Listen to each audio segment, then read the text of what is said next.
noches a todos. Vamos a dar inicio a este módulo número 5, que es la misa. Sean todos ustedes bienvenidos. El día de hoy nos acompaña el ministro Carlos Loría, que se va a encargar de exponernos este módulo. Ya lo Muchas presenté gracias. en módulos anteriores a Carlos, entonces, Carlos, te paso a ti la palabra. ¿Quieres que te ayude a hacer la oración o quieres arrancar tú con la oración?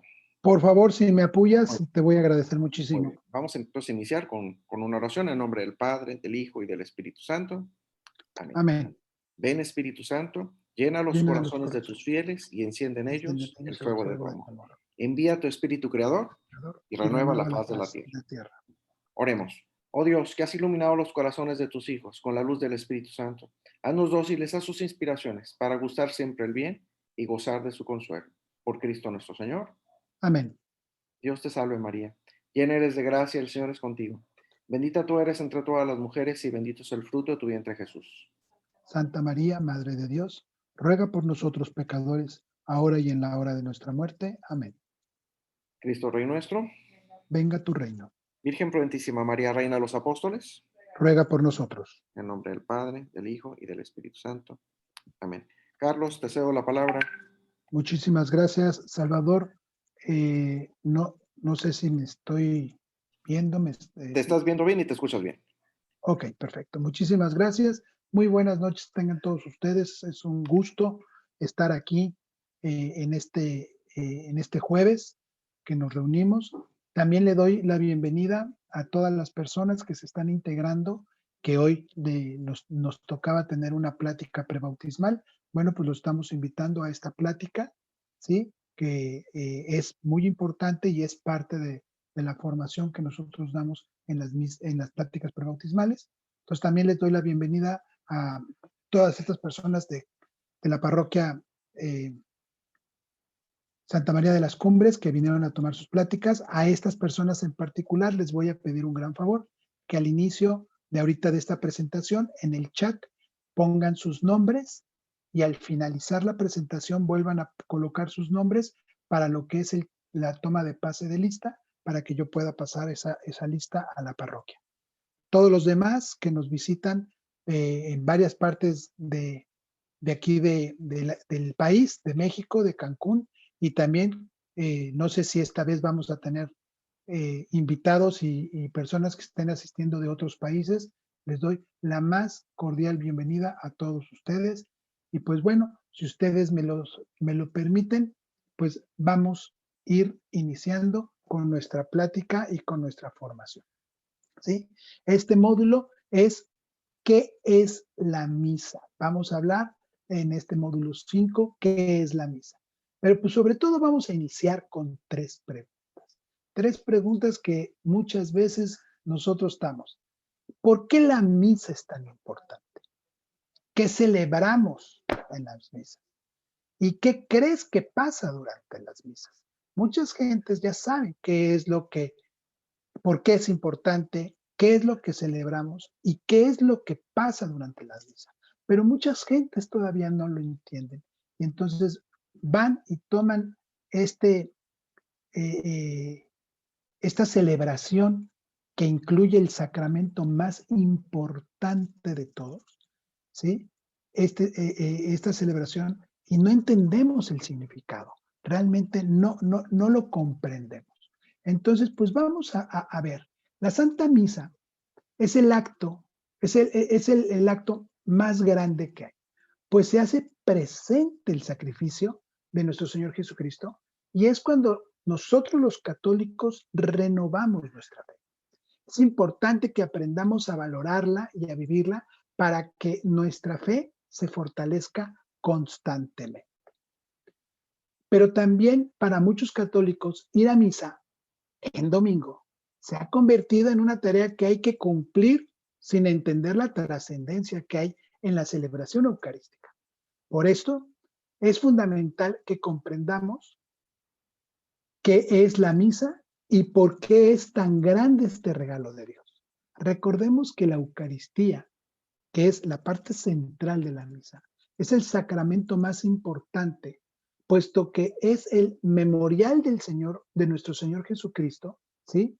Que ha sido muerto y resucitado y nos da su amor en cuerpo y sangre bajo las especies del pan y el vino. Entonces, estoy hablando, esta es la Eucaristía. ¿Y qué es Eucaristía? ¿Qué significa Eucaristía? Bueno, Eucaristía, Eucharis, significa gracia. Eucaristía significa acción de gracias. Y la gracia, Charis es Eucaristía en griego, Charis es gracia. Y esta gracia es el amor de Dios. ¿Sí? Es el amor que nos profesa Dios.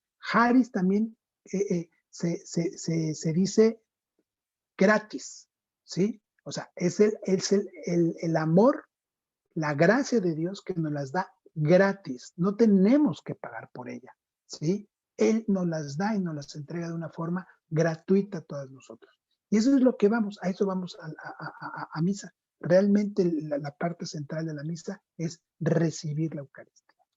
Y entonces, pues vamos a ver dónde se fundamenta nuestra fe, ¿sí? ¿Dónde está fundamentada nuestra fe?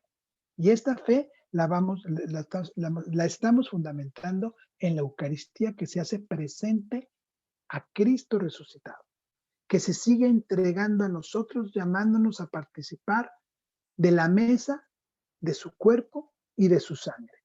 Esto es lo que, estas palabras vienen del Papa Benedicto XVI, ¿sí? Y esto es lo que es la Eucaristía. Realmente esto es lo que estamos nosotros llevando y más bien recibiendo en cada misa. Nuestro Señor Jesucristo anunció a sus discípulos que Él daba su vida libremente para el perdón de los pecados y que nadie se la quitaba, o sea, nadie se la quitó, Él la entregó. Y ya había profetizado el profeta Isaías muchos siglos antes que el tipo de Salvador sería el que tomaría sobre sí nuestras enfermedades y cargaría con nuestros dolores y que por sus llagas llegaríamos a ser curados. Esto lo profetizó Isaías muchos siglos antes de la llegada de nuestro Señor Jesucristo y se cumplió en nuestro Señor Jesucristo. Entonces Jesús asume el mal hecho por todos los hombres, de todos los pecados cometidos hasta este momento, ¿sí? Y los pecados futuros que han de venir, y Él derramará su sangre nuevamente en la cruz para obtener ese perdón de todas las personas, de todos los tiempos, no nada más de lo que fue en el pasado, sino de todos los tiempos. Cuando nuestro Señor Jesucristo dijo en la última cena, esta es mi sangre derramada para el perdón de los pecados, hacer esto en conmemoración mía. Ahí estaba uniendo esa plegaria ritual a lo que en breve iba a ocurrir en el Calvario. Su muerte unió, por tanto, oración y acción. Ningún sacrificio realizado por ningún hombre puede limpiar sus pecados y ni puede acercarse a Dios, pues solo son ofrendas. Jesús, sin embargo, él sí es el verdadero Cordero inocente y Dios logra acabar con el mal y con el odio gracias a su amor inagotable, a su amor eterno demostrado ¿en dónde? Pues en la cruz. Cristo, nuestro Señor Jesucristo, ya había anunciado que venía a dar su vida en rescate por cada uno de nosotros. Y quien comete pecado era esclavo del pecado. Y este es precisamente su salvación, su plegaria, su acción, la cruz. Y en la cruz se da nuestra liberación. ¿Sí? Y esta obra es la que se hace presente como en la Eucaristía hoy, aquí. Porque Jesús es a la vez médico y medicina. Es mensajero y mensaje, pero también es víctima y oferente. Muchas veces se vacía el significado de la misa. y se nos olvida que es cristocéntrico y se busca en ella hacer algo más ameno, más popular, sin darnos cuenta de que pues estamos haciendo de ella algo que pues ya existía, ¿no? O sea, es un discurso, pero entonces de repente ya se quieren hacer como una actuación, como un homenaje, como un pasatiempo, y algunas veces, desafortunadamente, caen como un show, ¿sí? Y pues no es que sea malo, pero eso no deja de ser definitivamente una creación humana. Y a veces nos pasamos de humanos, ¿no? Entonces, por eso se ha dejado de ser para muchos algo único, algo sobrenatural, algo trascendente, algo imprescindible. Eso es la misa. Es un evento y es un acto sobrenatural, que es trascendente porque me va a cambiar mi vida. Y es algo imprescindible, porque si no la tengo, ¿cómo puedo seguir caminando y buscar mi salvación si no busco a mi Señor Jesucristo? Por eso es imprescindible ir a misa. Ahora, la pregunta, recordemos que, que nuestro Señor Jesucristo en la misa al mismo tiempo es sacrificio, es sacerdote y es altar. O sea, nuestro Señor Jesucristo es el único y el más grande de los sacerdotes de todos los tiempos. Ahora, vamos a ver, ¿por qué hay que ir en domingo a la misa? ¿Por qué en domingo? Hijo, es que de veras, o sea, es el día que descanso, es el día que estoy con mis compadres, es el día que estoy con mis amigos, es el día que aquí en Cancún es el día que me puedo ir a la playa. ¿Por qué en domingo? ¿Por qué no los festejamos como otros en sábado? ¿O por qué no lo festejamos desde el viernes, no?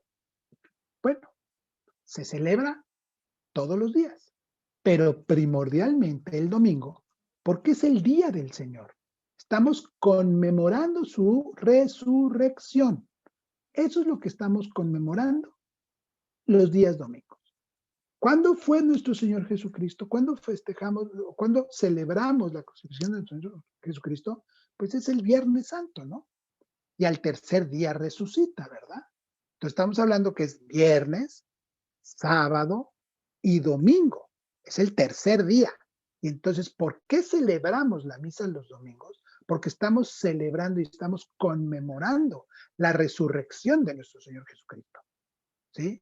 Y desde el mismo domingo de la resurrección, los discípulos y posteriormente la comunidad cristiana se ha ido reuniendo domingo tras domingo para celebrar la resurrección de nuestro Señor Jesucristo. Al principio se llamaba fracción del pan, no se llamaba misa, se llamaba la fracción del pan. Y entonces, por eso estamos los días domingos en misa, celebrando la resurrección. Nosotros no adoramos a un Dios muerto, adoramos a un Dios resucitado, a un Dios que llena de vida y que nos da vida después de la muerte. Por eso adoramos a nuestro Señor Jesucristo, a Dios Padre, a Dios Hijo y a Dios Espíritu Santo. Y es por eso el domingo, porque lo que festejamos es la resurrección de nuestro Señor Jesucristo. En la Eucaristía se actualiza sacramentalmente la muerte y la resurrección de Cristo y en ella Jesús se hace realmente presente.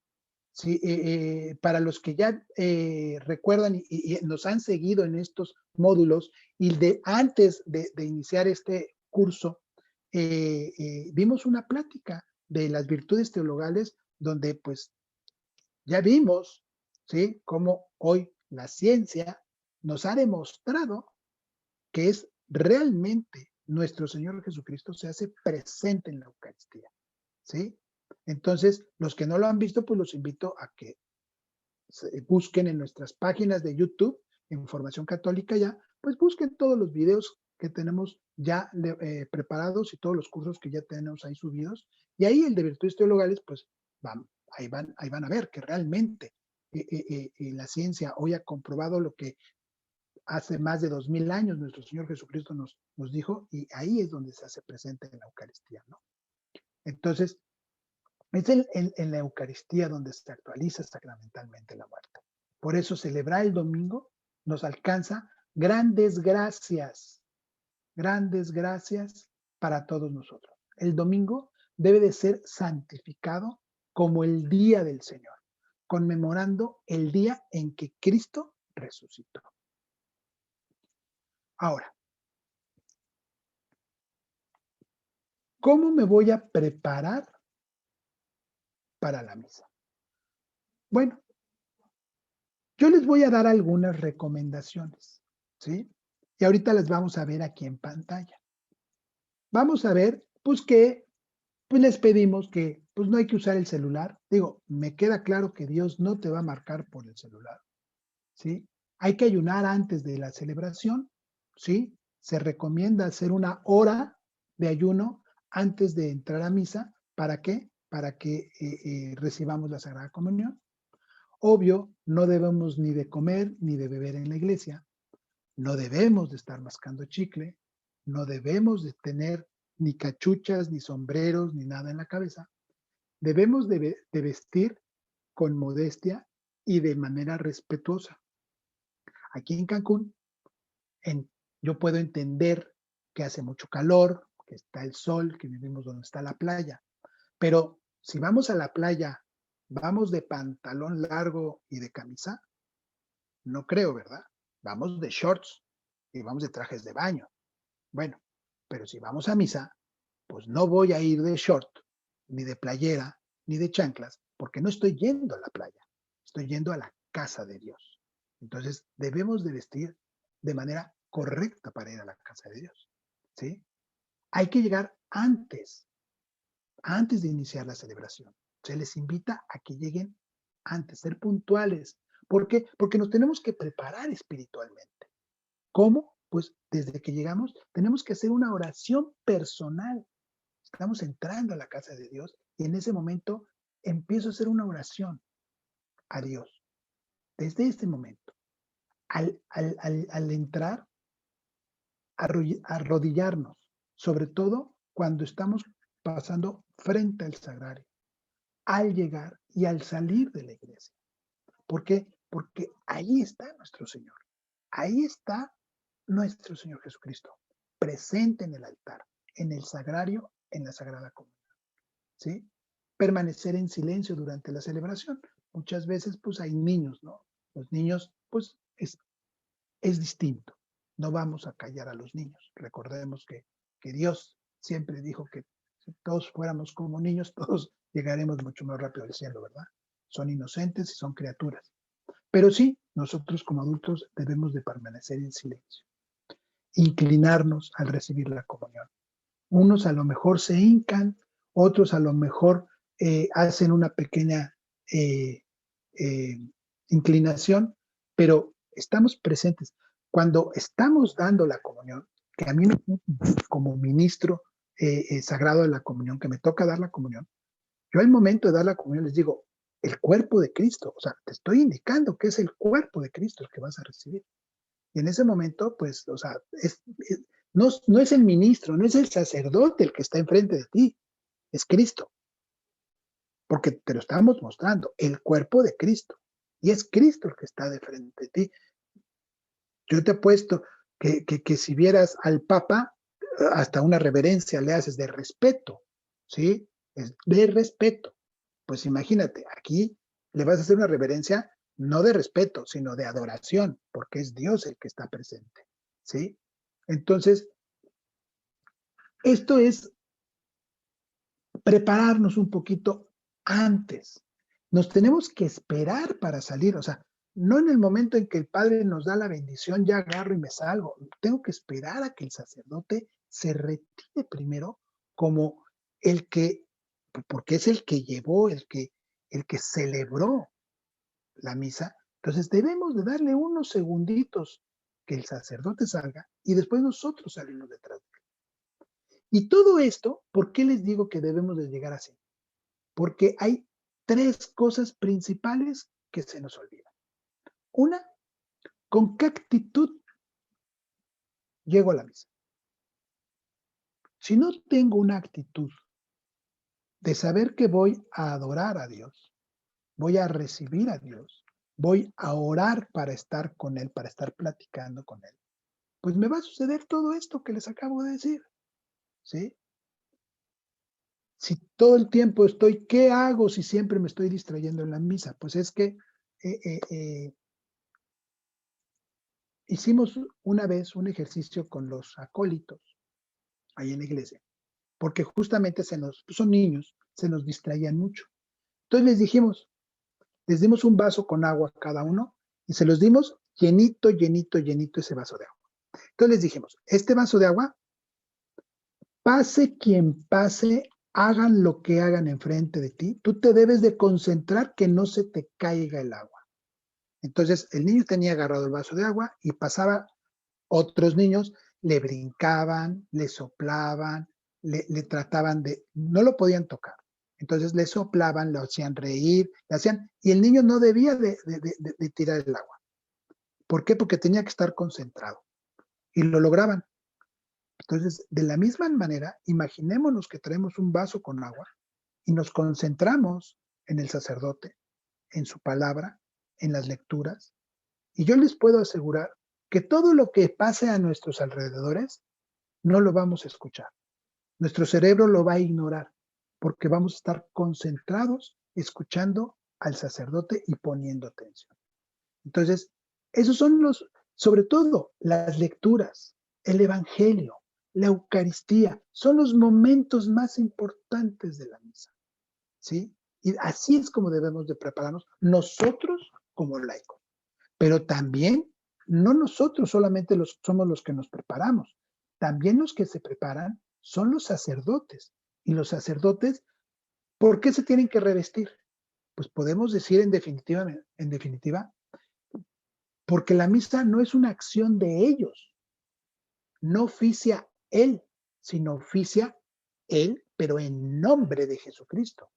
Y por lo tanto, en nombre de toda la iglesia, no solamente de la iglesia presente de hoy, sino de la iglesia que se extiende, que se extendió y que se extenderá a lo largo de toda la historia. Entonces, el sacerdote también tiene que hacer una preparación y tiene que hacer una oración antes de iniciar la celebración. ¿Por qué? Porque está consciente de lo que va a suceder en ese momento. Entonces, ¿qué nos decía Lucas? Lucas 22:19. Hacer esto en conmemoración mía. Fue el mismo Jesús quien nos ordenó celebrar la Eucaristía, recordando lo que él hizo en la última cena. Y esta tradición, pues se ha conservado desde hace 2000 años, pero es una tradición viva, pues la cena del Señor se renueva en cada misa y se hace presente en la mesa del sacrificio de su muerte. Se hace presente en el altar. Entonces, para vivir provechosamente la misa, es importante que nos preparemos, ¿sí? Y la Eucaristía, ¿sí? Normalmente tiene una estructura y la misa tiene una estructura. Y esa estructura se divide en dos grandes partes: la liturgia de la palabra y la liturgia de la Eucaristía. Pero esas dos partes las podemos subdividir y podemos hacer 4 partes. Primero, los ritos introductorios o los ritos iniciales. En segundo, los ritos de la liturgia de la palabra. Después, la liturgia de la Eucaristía. Y al final, los ritos conclusivos o los ritos de conclusión, el final de la misa, ¿no? Entonces,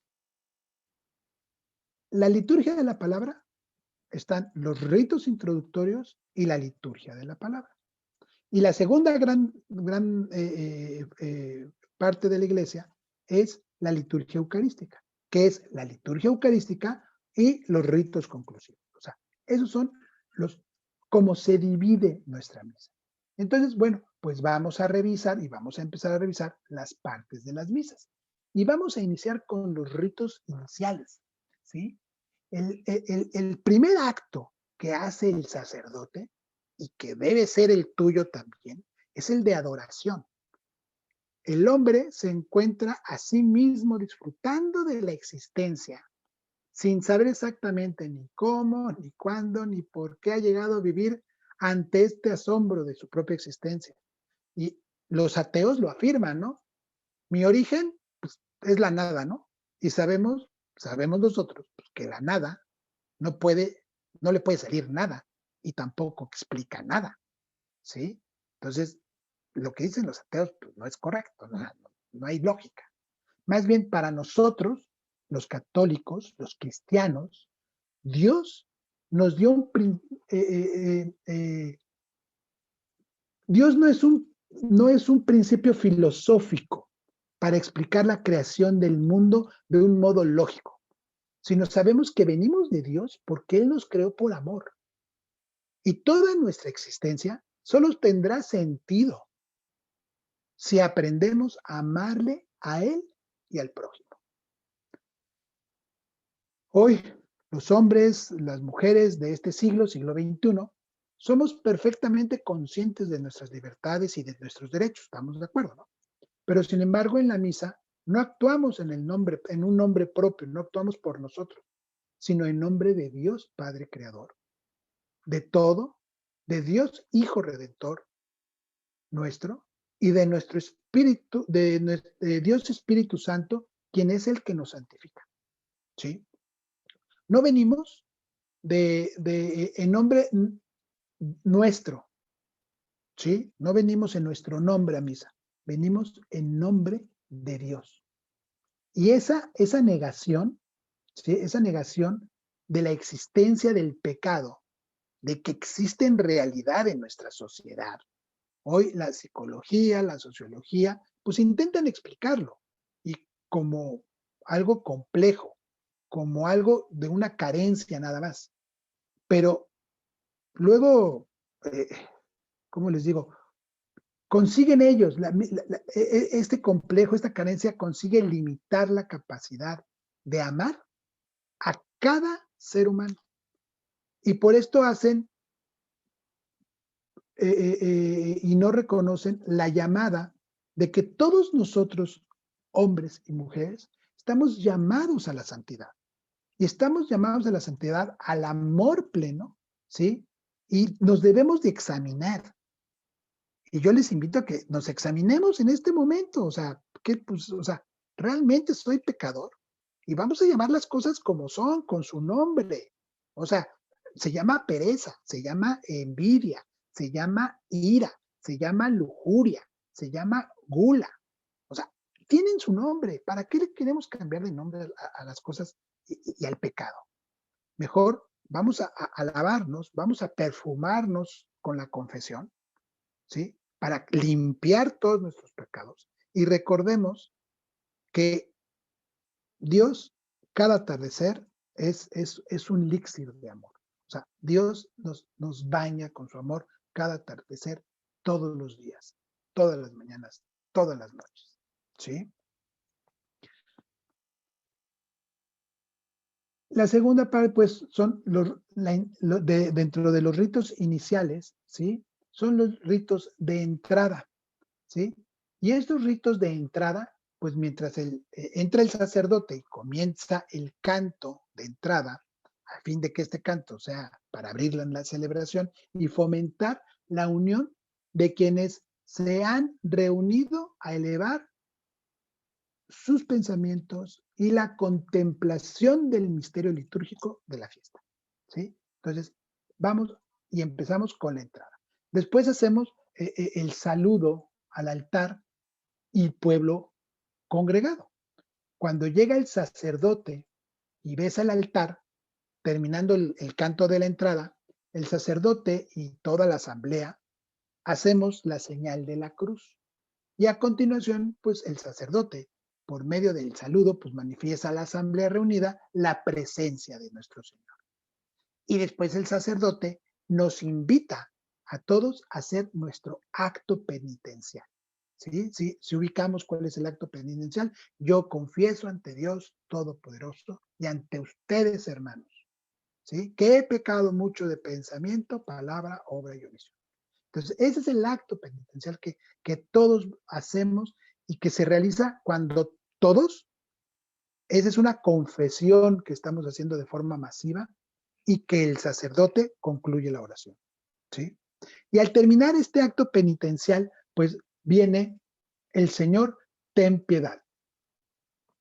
Después del acto penitencial, empieza el Señor, ten piedad. Al no ser que el Señor, ten piedad haya formado parte del mismo acto penitencial, muchas veces con cantos se juntan, ¿sí? Pero si no, se hacen de formas diferentes. Lo podemos cantar o lo podemos recitar. Después de esto viene el Gloria. El Gloria es, bueno, antiquísimo y súper venerable. Es un himno súper venerable con que la iglesia y congrega en él al Espíritu Santo. Glorifica a Dios Padre y al Cordero y le presenta sus súplicas. Si lo podemos cantar o lo podemos recitar todos juntos en la iglesia.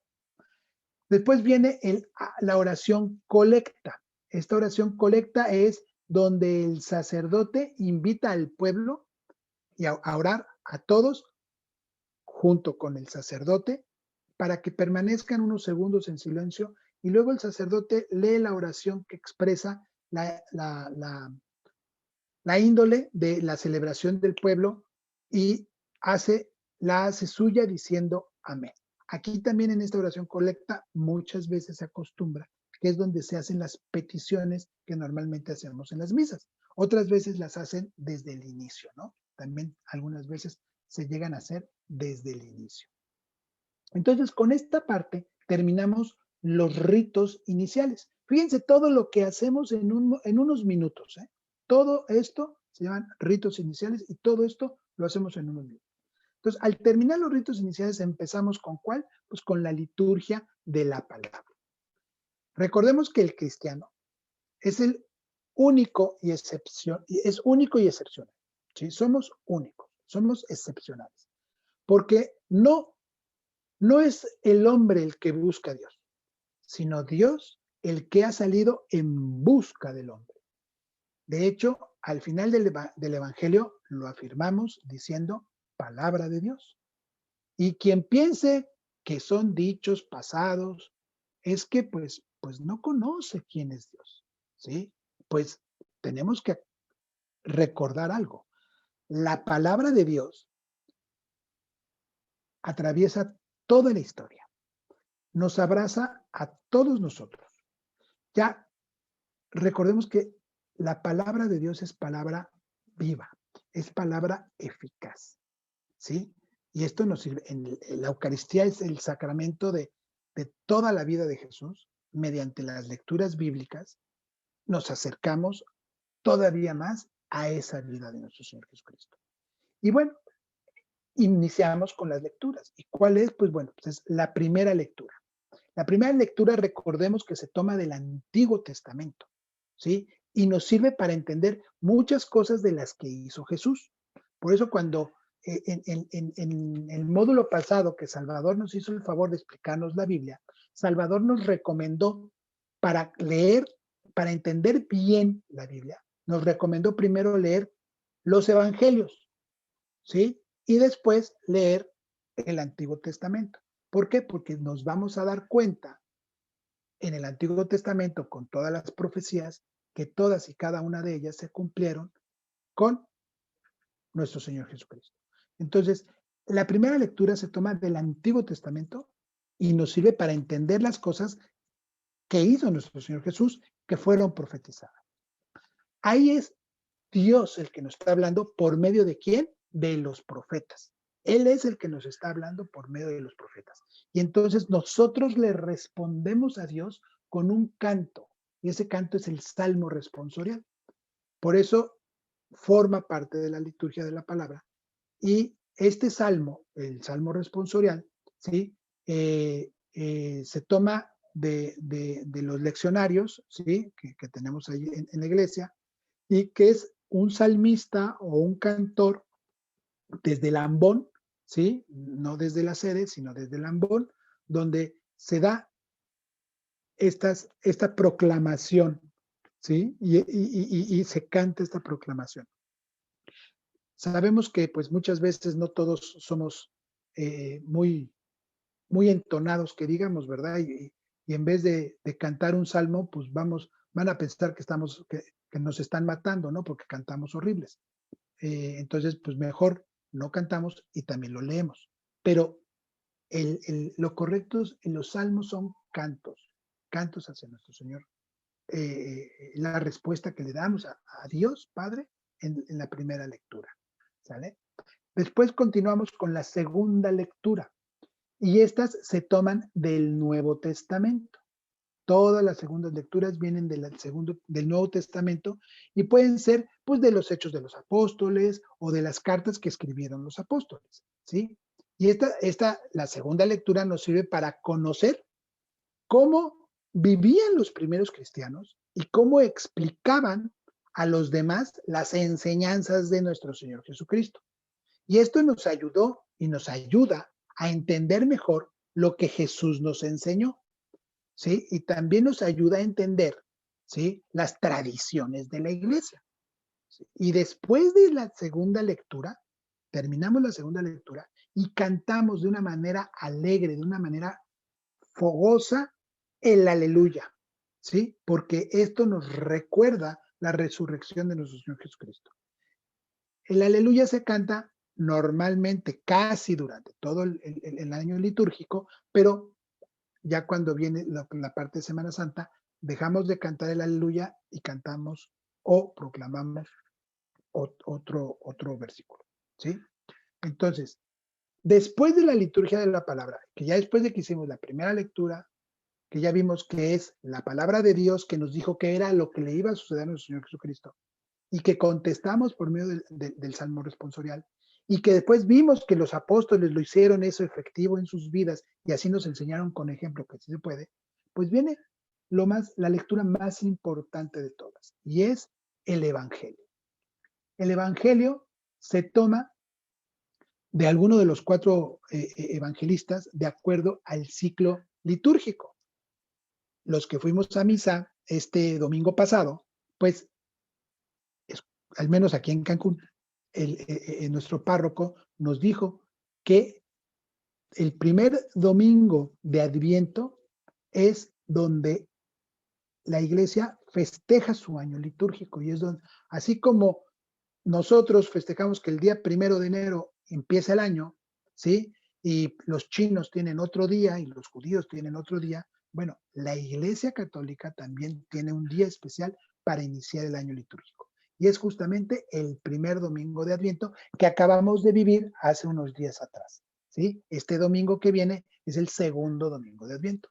Y entonces, en el Evangelio, pues se narra una pequeña parte de la vida y de las enseñanzas de nuestro Señor Jesucristo.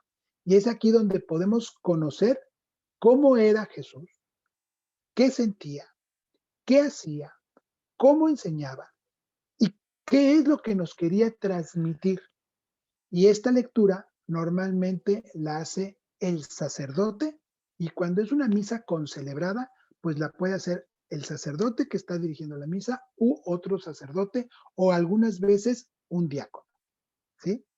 Es el que nos da el Evangelio.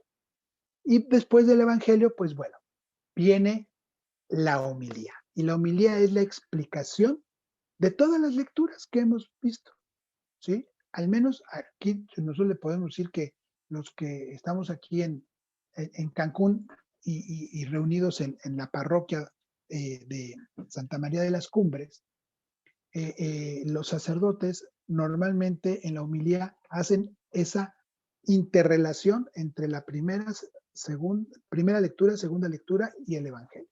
Relacionan y entonces nos dan el ejemplo con nuestra vida cotidiana, con la vida actual, de cómo la palabra de Jesús es y será siempre palabra viva y encajará en cualquier momento de nuestras vidas. Podremos escuchar un evangelio 50 veces, a lo largo de nuestra vida. Pero yo les puedo asegurar que esas 50 veces el mensaje, porque esas 50 veces vamos a estar viviendo un momento distinto en nuestras vidas. Y esas 50 veces que lo vamos a escuchar el mismo evangelio, vamos a entenderlo de manera diferente. ¿Por qué? Porque es en el momento en el que estoy viviendo y estoy escuchando en ese momento la palabra de Dios, me deja un mensaje diferente como cuando lo escuché a lo mejor hace un año o hace 6 meses. ¿Sí? Me va a dejar siempre un mensaje distinto. Por eso es palabra viva. Entonces, al terminar la homilía, que el Papa nos recomienda que no sea más de 10 minutos, ¿sí? Viene nuestra profesión de fe, que es el credo.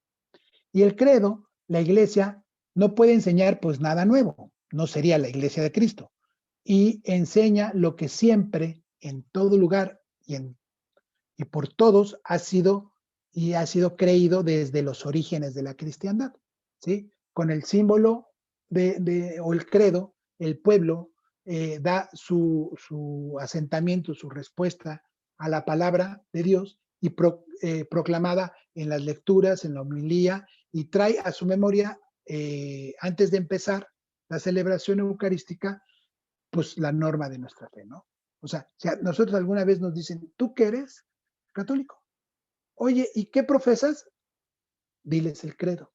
Esa es tu profesión de fe. Completa y absoluta, no hay más. Esa es la profesión de fe de nosotros como católicos. Y posteriormente del credo, pues viene la oración universal.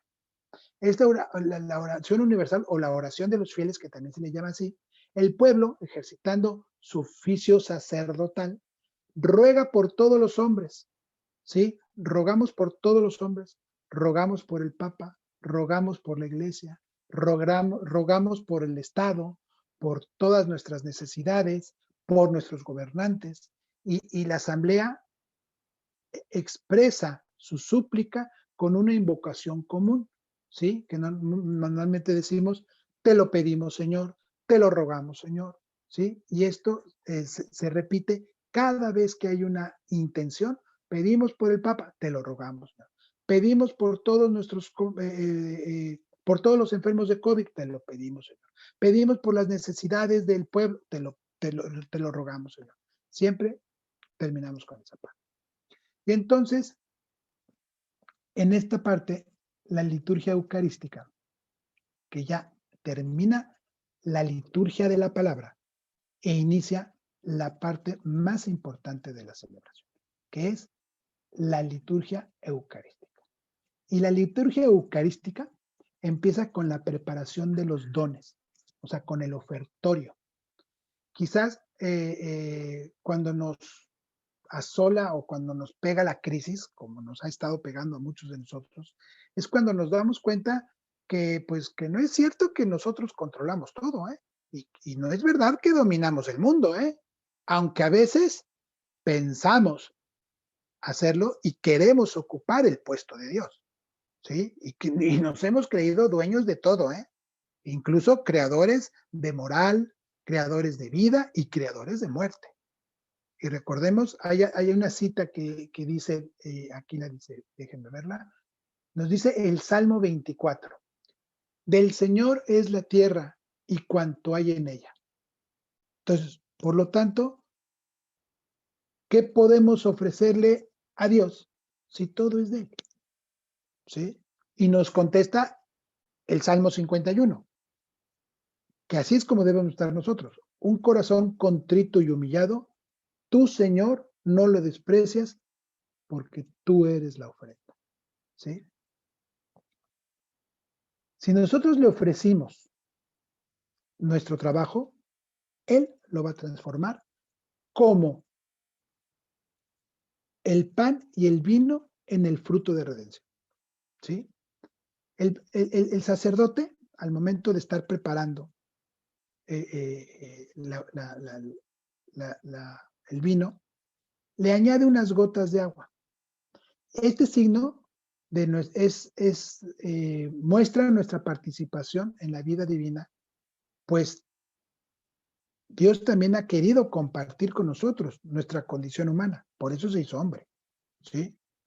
Y al comienzo de la liturgia eucarística se llevan al altar, pues todos los dones que se convertirán en cuerpo y sangre de Cristo, ¿sí? Y entonces donde vamos a lavar el pan y el vino, y normalmente cuando hay procesión, son los fieles, son los mismos laicos los que van y se lo presentan a Dios, ¿sí? Y se lo entregan al sacerdote para que haga el sacrificio.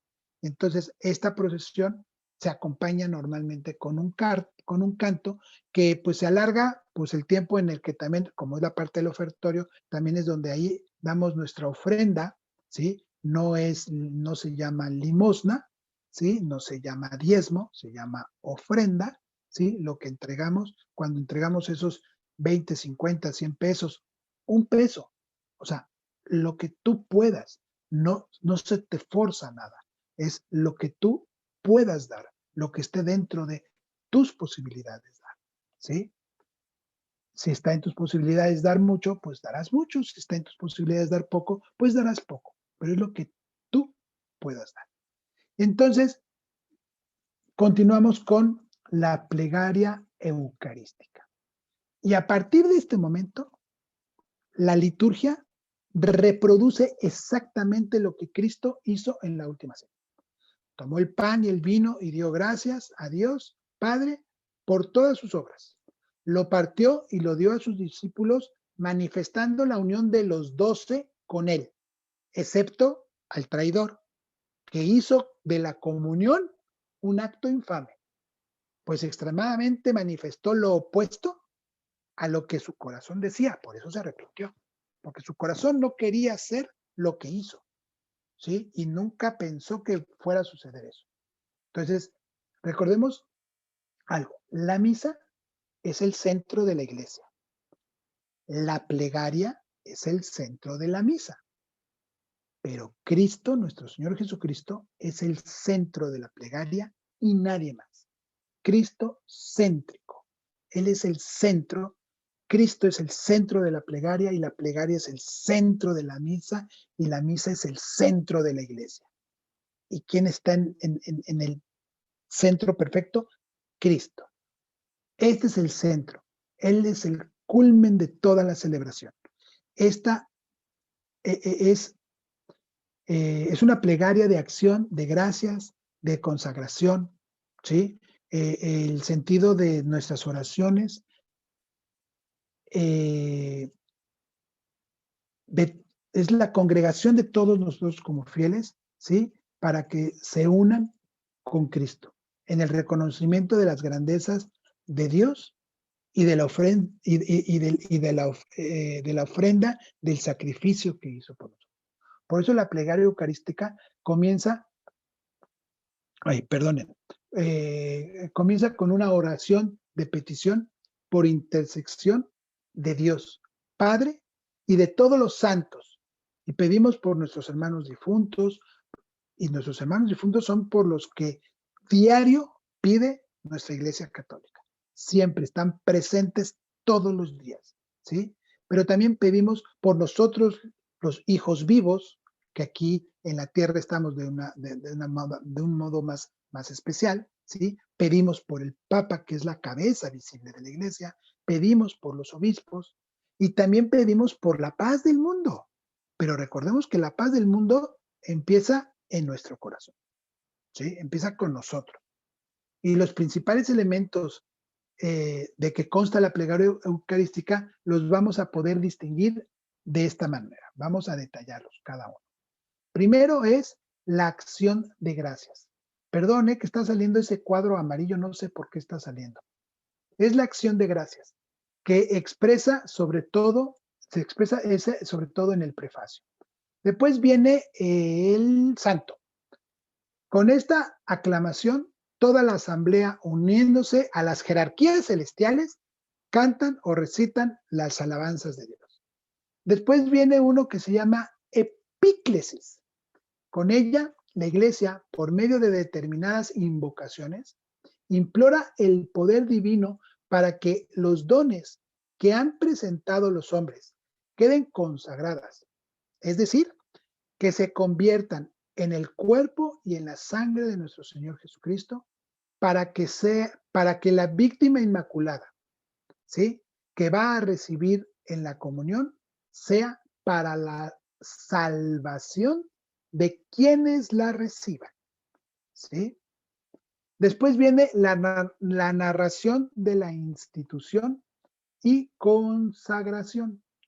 Del mismo modo que el Espíritu Santo cubrió a María, convirtiéndola en Madre de Dios, y después se posó sobre los apóstoles, convirtiéndolas en la columna de la iglesia, perdón, así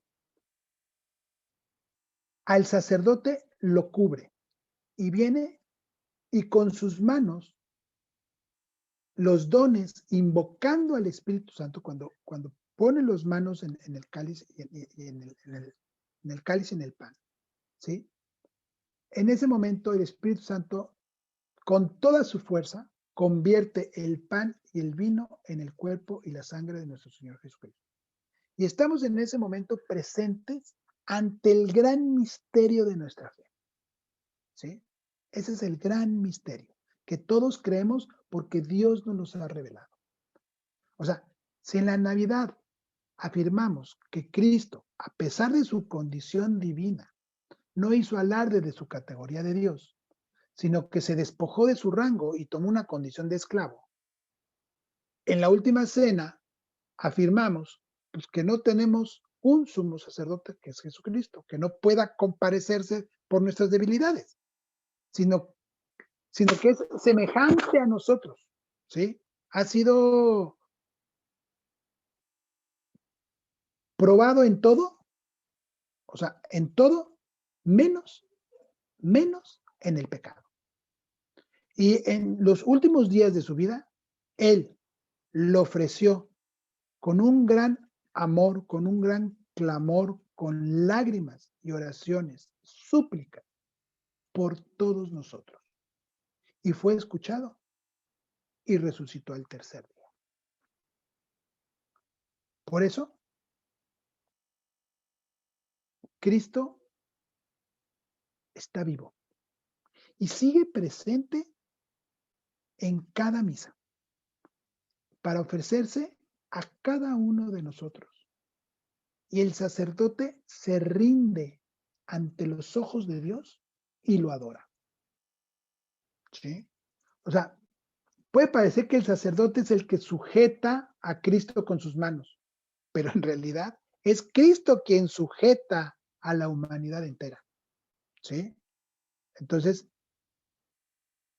recordemos que el momento más solemne de la misa, en el que ocurre el misterio de la transformación real del pan y el vino, y el cuerpo y sangre de nuestro Señor Jesucristo, Dios se hace presente ante nosotros para que podamos estar muy cerca de Él.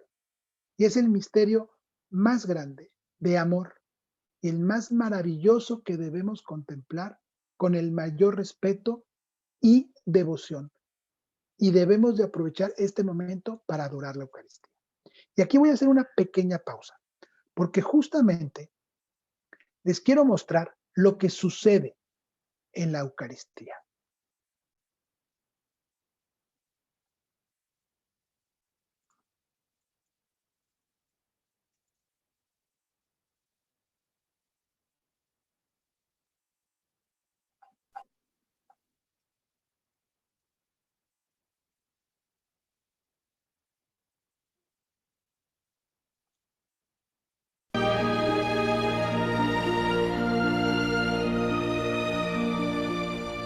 Santo eres en verdad.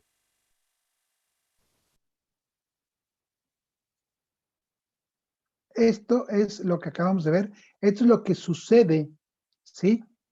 Justamente al momento de la consagración. Esto es lo que sucede, ¿sí? Nuestro Señor Jesucristo vuelve a sacrificarse por cada uno de nosotros. Entonces, vamos a continuar con la que sigue es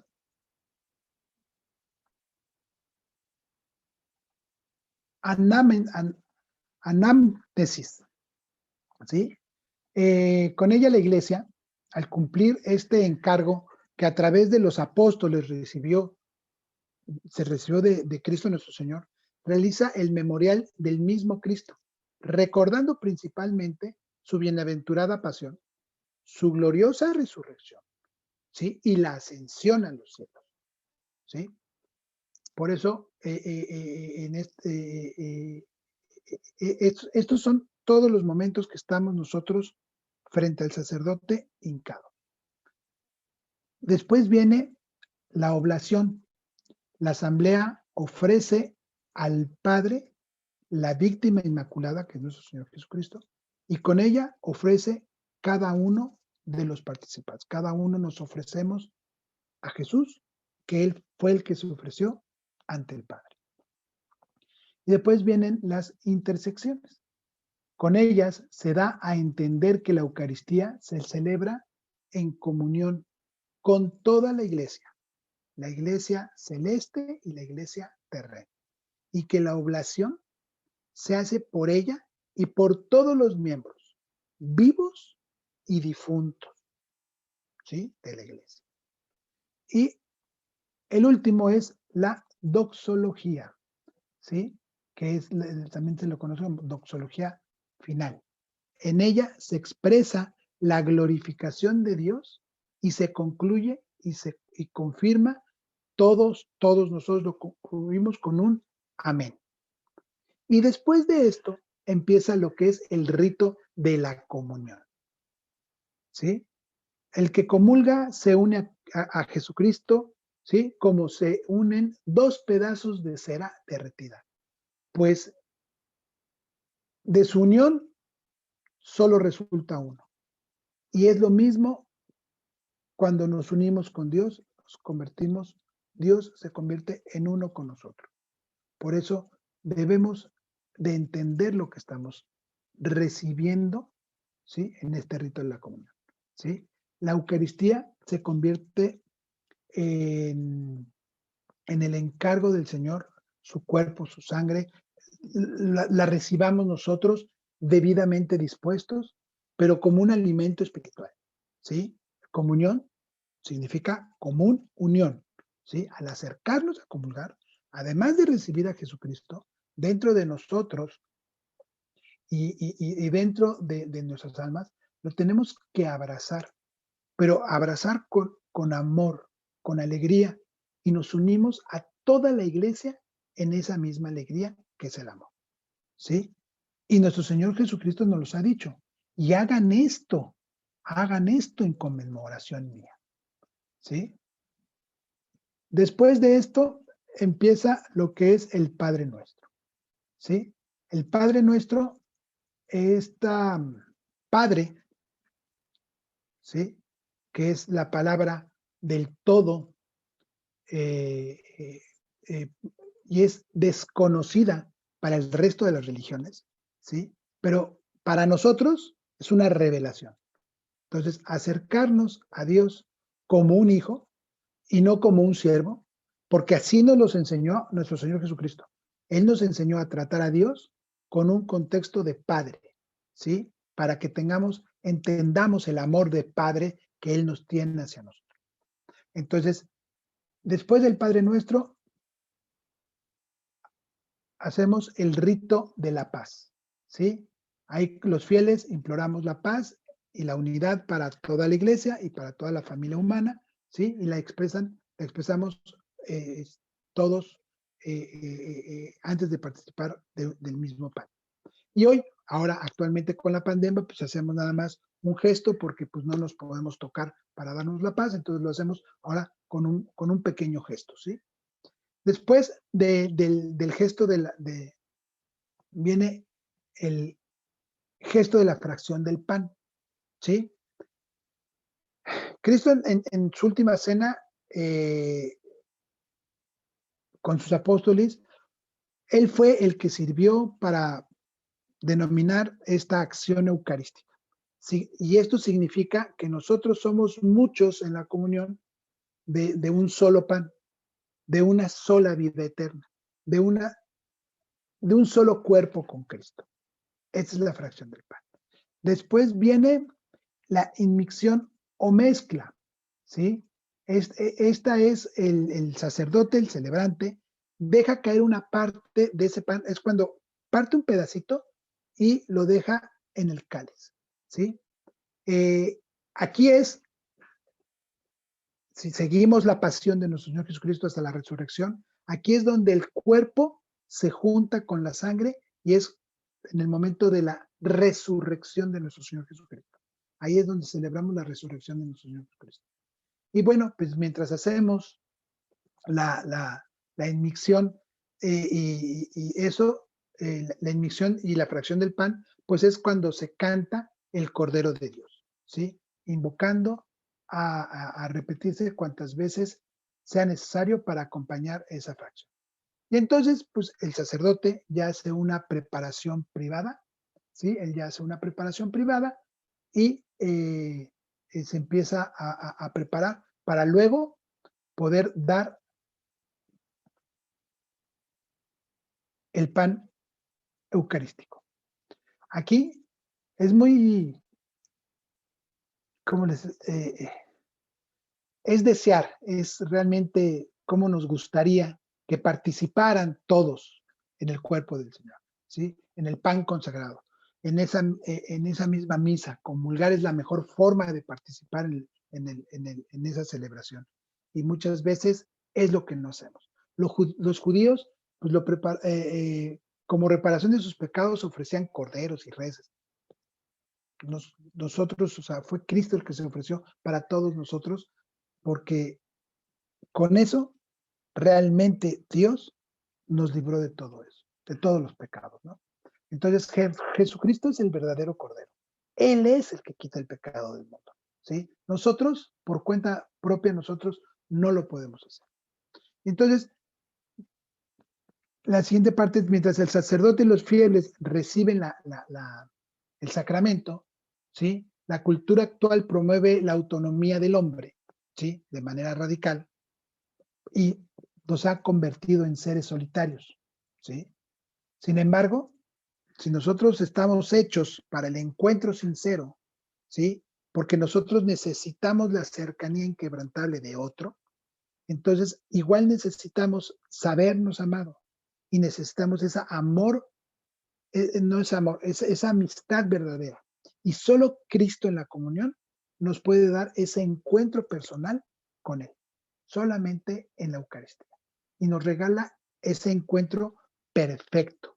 Para hacer una buena comunión no es necesario hablar mucho ni rezar muchas oraciones de memoria. Solamente abre tu corazón y platica con Él. Y aquí, si me lo permiten, quiero explicarles qué es lo que tenemos que ver en la comunión. Aquí dejamos este para ver este.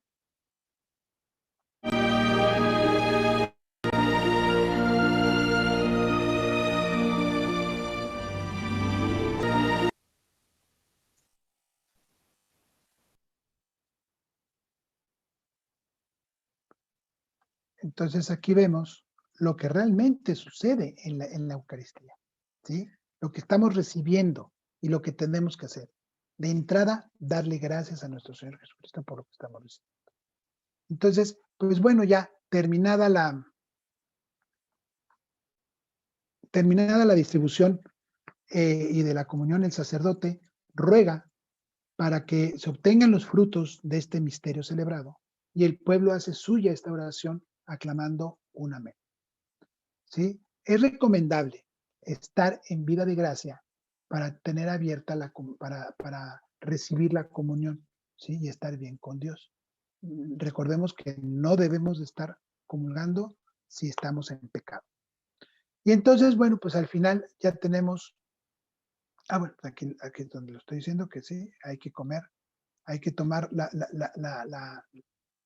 vida, la carne y beber la sangre que tiene la vida eterna, pero estando en una vida de gracia, ¿sí?